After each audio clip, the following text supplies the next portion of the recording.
Okay, how do we get ROA here? Numerator. We start from, okay, and then we would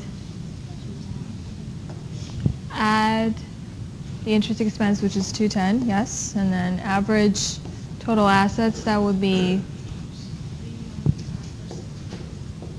okay, and then plus whatever is there last year, right? So what is your ratio to this?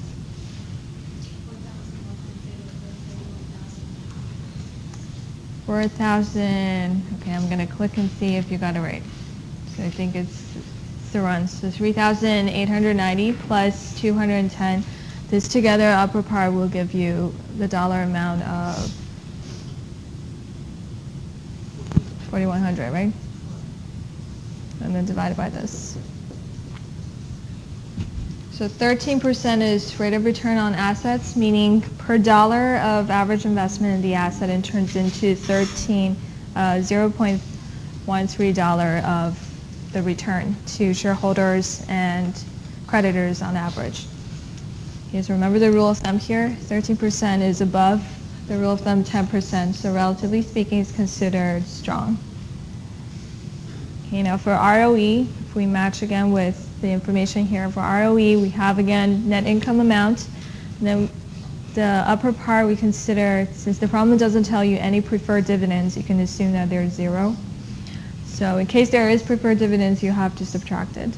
Now the upper part, common shareholders' equity, just add those two numbers together, divided by 2.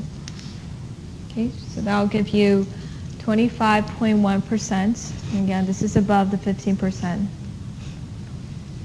rule of thumb for ROE.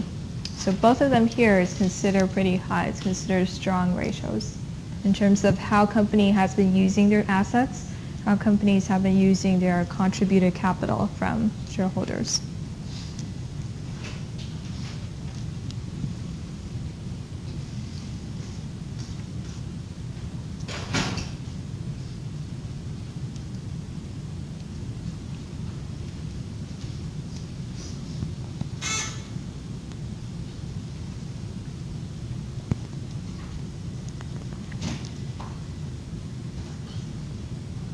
Any questions, these ratios? Basically, these two in summary is an overall view of how companies has been operating, because now the numerator here is net income, which is this entire year's operation and profitability. So we want to compare this profitability against the total assets that we have purchased earlier, because if you just look at net income dollar amount, you can't tell whether the business is doing better or not. If this company has $1 million of asset, it turns into only $1,000 net income, compared to another company that has only $10,000 of asset and turns into the same $1,000. We want to be able to compare these different industries since they have different amount of assets. Or another case, if a company has, again, 1 million common stock, their return is still 1,000.